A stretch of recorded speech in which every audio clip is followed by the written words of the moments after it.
Heavy is the head that has to manage all of this. Hey everyone, welcome back to my channel. We're now incentivized to buy what we already buy. Fumbling through college had me building. I also got some done on the other side. And that was right around, I would say, May, maybe right before renewing the lease for this property. Welcome to the channel, Martha. Thank you for having me here. Oh, I was gonna say I am getting up there in age, I'll tell you what. Bills paid by other people, life was never this good. I had to step back, knowing that it's... Hey everyone, welcome back to the channel. So today I really want to talk about something that a lot of people have not gotten through their heads. Now, there's one thing to just not be aware of what to do to be financially successful, but it's another thing to know exactly what to do and still not to be doing it. Now, I'm personally not going to call that laziness, but what I will say is that a lot of people are just working to survive and not working to live. When I made this channel, it was about financial independence and financial freedom. In order to achieve that, you must not only survive, but you must start to have a resemblance of freedom. Now, as financially stable as I am, there are still certain things that can cause roadblocks in your life. Maybe a dysfunctional job, maybe buying additional cars or additional houses or additional investments. That can add to a lot of stress if you're not prepared and financially ready for them. Now, I am financially ready for these things. I have the money saved and invested in order to pay off anything that I purchase. However, that is not the case for most people. Most people are living check to check. Most people are living paycheck to paycheck. And because of that, it does not necessarily allow them to start to grow their money. Now, there are times where I buy expensive things like the vehicle that I just bought, and I can't necessarily save as much as I would that same month or invest as much as I would that same month. But what I do not do is pull out my investments or pull out from my savings. I just use the checks that I earn, the rent income that I earn, and I start to pay all that away in one simple payment. The reason why I do that is because the money in my investment accounts are growing, the money in my high yield savings is growing, the money in my Series I bonds are growing, and so I don't want to touch that in order to pay off something that wasn't necessary, right? I didn't need I kind of did need a new car, but I didn't need to even pay that money. I could have traded in my old vehicle instead of keeping it. And so I say all that to say that even when it's rough for me, none of my assets are actually affected. All I do is reach into the pot that is active income, and I don't touch the passive income. I allow that to continue to grow.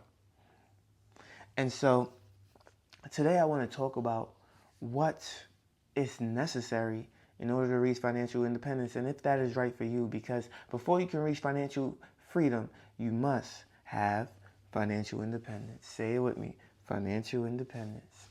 And so with that being said, financial independence is going to look different for many, many people. Some people are renting right now. In fact, most people may be renting right now. And so the first thing you want to look to do is to stabilize yourself. That does not necessarily mean to buy a home, because depending on where you live, a home may not be an asset to you. It may very well be a liability. It may very well cost you a whole lot more to buy that home than to just go ahead and rent. There was a house that I absolutely think is beautiful, but it was not in the best area, and it was pretty expensive. Could I afford the home? Yes. But over here, we don't use the word afford. Afford is for people who are broke. And if you have that mindset, it absolutely needs to change in order to achieve the goals that you are looking to achieve. We do not afford things, we buy things fully. Okay? And yes, I know I got a lease on my vehicle, so don't crush me on that. I can buy it anytime. And I do intend to pay the whole entire lease off, because I absolutely hate monthly payments. Absolutely hate. So I'm going to actually ask for a discount to pay all 23 months off immediately. and I'm sure the bank will oblige. Now, that's what happens when you have cash. You can start to make suggestions and offers in order to make things happen. What is the risk on my end is that what if the car gets totaled before 23 months, right? Then I've already paid all this money up front, blah, blah, blah, blah, blah. But, we'll cross that bridge when we get there. We don't think about I guess, unless they give me a percentage off, there's really no incentive to do that. But if they do give me a percentage off, that is a steal of a deal because I already got a steal of a deal, okay? Now, with that being said, I do want to address just living to survive. People are out here in relationships. People are out here having fun every single day. They're eating out because they don't want to cook. They are going to laundromats because they don't want to buy a washer and dryer. They are watching every subscription channel that they can possibly watch. They are doing everything but taking care of their financial situation. They're doing everything but budgeting. They're doing everything but understanding where they need to be financially. They're doing everything but the bare minimum.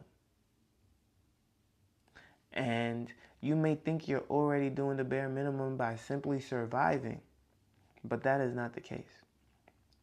You see, in order to reach financial independence, you must at least have 12 months of an emergency fund saved up. You must at least have a stability within your household, whether it's renting or owning. You must at least have the ability to pay off your car or have a paid off car, excluding your 12 months emergency fund. You must at least have consistency in investing in either the stock market, real estate, crypto, or whatever it is that you invest in, but consistency. That's not a set number, but it is something that shows discipline and responsibility. Now, I would prefer it be real estate or the stock market because those have been as older than me.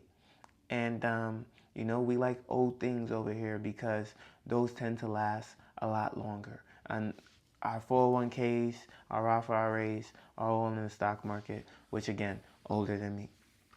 Now, once you are able to pay all of your necessary expenses and still have, let's say, 25 to 35% left over for discretionary income, that means you are financially independent. You don't necessarily need someone else in order to support yourself, right? I am at a place where I pay my insurance every 6 months. Every 6 months I pay my insurance. If I could pay it by the year, I absolutely would. But they don't allow me to do that. And so every 6 months, paying my insurance, set it, forget it, don't worry about it. And so I'm at a place in my life where I don't keep payments around because it's tedious. It's not necessary. I save thousands of dollars every single month. I invest thousands of dollars every single month. And then when that payment time comes around, they give me like a 20-day notice and I'm ready. Boom, here you go. Boom, here you go. But never have I had to come out of my savings to even do that. Because you kind of are just prepared and ready for when those things come. You have an active income stream. You're working. You're now thriving and surviving. And if you worked anywhere long enough, you're probably consistent in what you do. And once you're consistent, once you work towards your work-life balance and you understand the lifestyle in which you're in, you tend to spend within your means, right? It's only when you continue to go up in job that some people start to splurge uncontrollably, or if you lose a job, you're not able to maintain the life that you once had. And that's why I always say that 12 months is very crucial, because you should be able to find work within a 12-month period of time. So if you like this video, make sure you leave a like, comment, and subscribe to the channel. I post every single day at 8 a.m. daily on YouTube, Rumble, and Spotify for podcasters. And I can't wait to see you on the next one. Peace.